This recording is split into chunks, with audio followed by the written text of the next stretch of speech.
Israeli বাধা এবং গণগ্রেপ্তারের মুখেও গাজা অভিমুখে এগিয়ে যাচ্ছে সহায়তাবাহী গ্লোবাল সুমুদ ফ্লোটিলা। ইসরায়েলি অবরোধ ভাঙতে এই নৌবহরে অন্যান্য দেশের নাগরিকদের সঙ্গে রয়েছেন বাংলাদেশি 2 জন মানবাধিকার কর্মীও। এর একজন আলোকচিত্রী শহীদুল আলম, অন্যজন বাংলাদেশি বংশোদ্ভূত ব্রিটিশ নাগরিক রুহি আক্তার।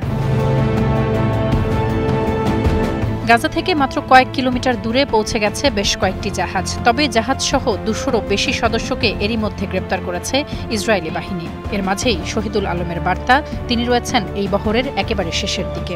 এই উত্তপ্ত সাগরের মধ্যে যত দ্রুত চেষ্টা করছি এগিয়ে যেতে, আমরা সবচাইতে পেছনে, সবচাইতে বড় জাহাজ, কাজে আমাদের উপর কি আসবে সেটা এখনো বোঝা যাচ্ছে না।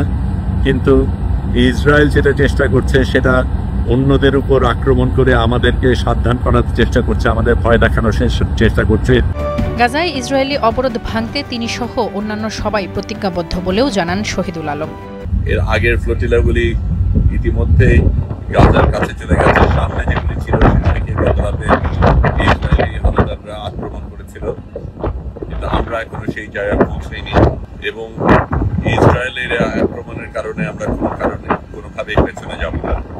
এখনো সমুদ্র উত্তপ্ত, এখনো ঝড়ের আশঙ্কা রয়েছে, বিদ্যুৎ থেমে গেছে, বৃষ্টিও সকালে থেমে গেছে, কিন্তু আমরা আমাদের মতো চলছি।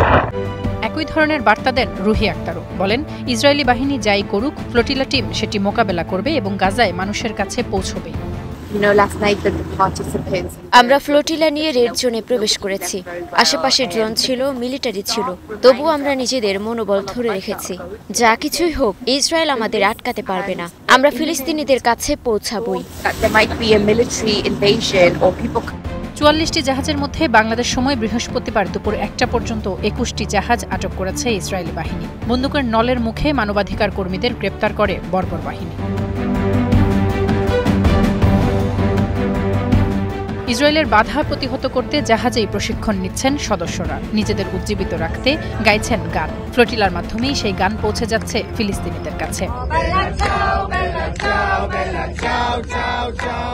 তাসফিয়া তামান্না, স্টার নিউজ।